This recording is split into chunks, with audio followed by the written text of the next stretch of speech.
As a lot of you guys know, I am a mortgage broker by profession, and I had one of the families that I had helped out in buying their first home see one of my YouTube videos and ask if I would help build them the kitchen table for their first home.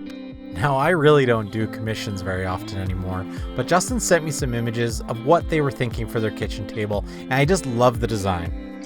All you've seen us do so far is basically make our jig for designing this table, and this is what Justin was working off of, which he did himself in AutoCAD. Here you can see Justin welding up the center plate, which is actually a parallelogram, and that is for sure the secret sauce in this table.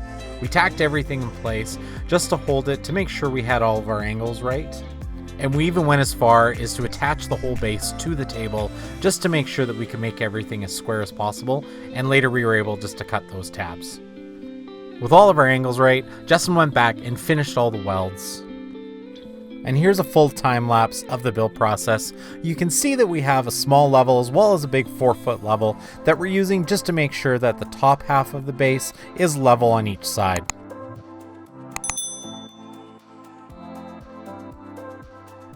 With the base buttoned up, it was off to the powder coaters just to be done in a matte black. And I was able to start to make the tabletop. Now, I'm sure you've seen me do lots of tabletops on this channel, and this one was no different, starting off with the joiner just to make sure that I had a nice square edge to reference off the fence of my table saw, which I could then rip, and you can see here just how bowed this one particular board was. And pro tip, once you have your board squared on your table saw, it's always a good idea to use a feather board just to hold it in place and make a final pass. Now, in case you're wondering, the wood I'm using for this tabletop is walnut. And the thickness I'm starting with is 1/4, which is 2 inches. After passing the boards through the planer several times, we had everything ready to go so I could start the assembly of the tabletop.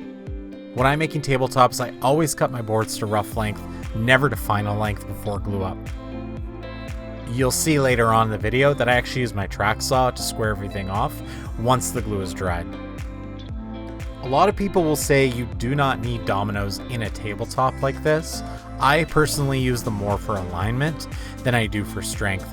Being that you're flat grain to flat grain, this is going to stay together fairly well over the years. But the dominoes really just do help pull everything as flat as possible when you're doing your glue up.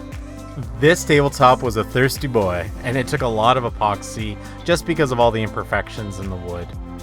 And for epoxy, I used Total Boat's High Performance and just tinted that black. Before I start any epoxy work, I typically will go over my tabletop and take a white marker and circle the areas that I know I have to do an epoxy fill to. See, I told you. Here I am trimming off my ends just to make sure that my tabletop is now true and square.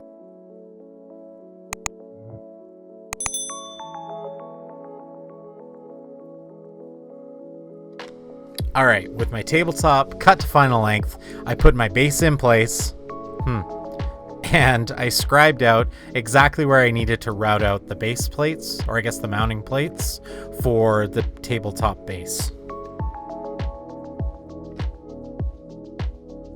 By the way, the bit I'm using is the spiral compression bit from Bits and Bits. I'll leave a link to that below, as well as a discount coupon if you're looking to pick up any new bits from Bits and Bits.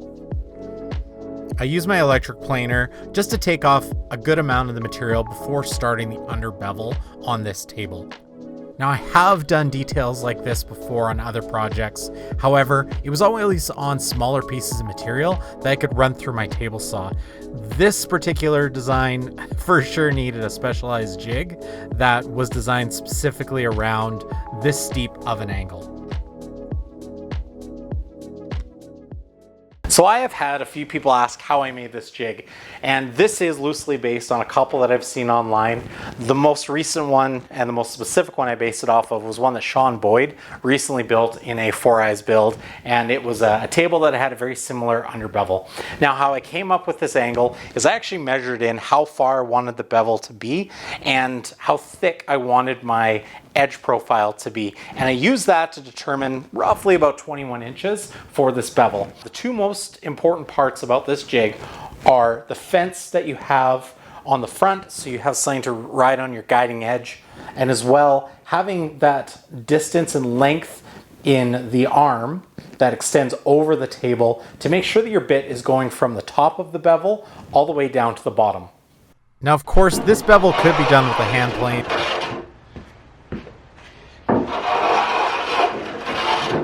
But who the heck wants to do that?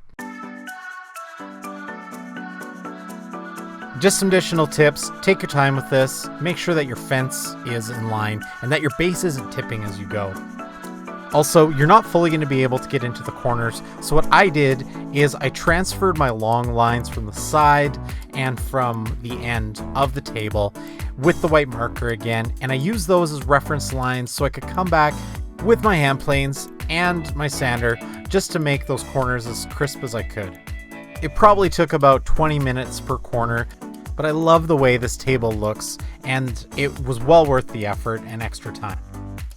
Even considering I did have to sharpen my hand planes after doing each corner.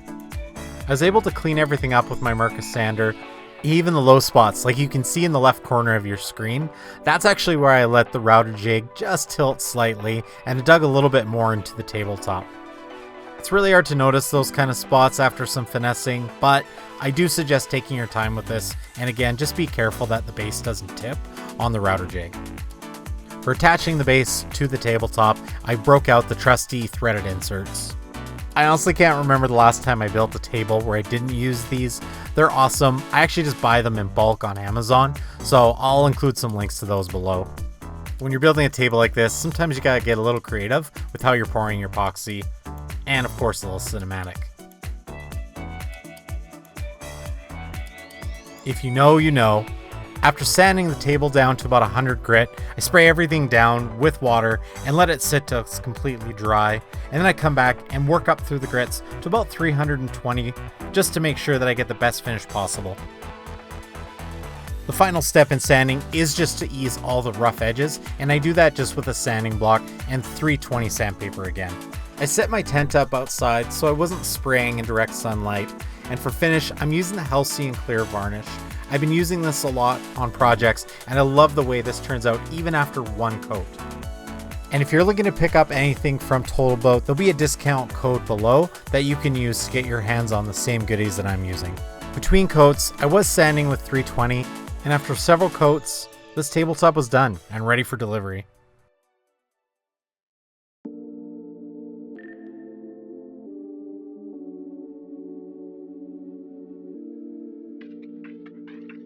Even though this table was a design that is very easily found online, it's definitely something that we had a lot of fun building.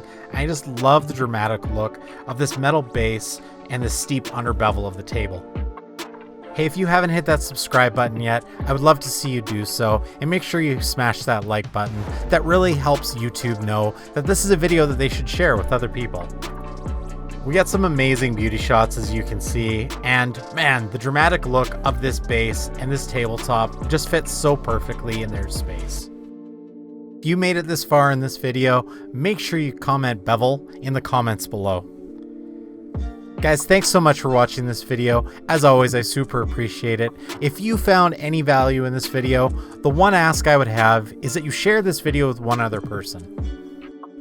And to make your YouTube viewing that much easier, I've queued up a couple more videos here with similar projects that I've done over the years. Thanks guys, we'll see you on the next build.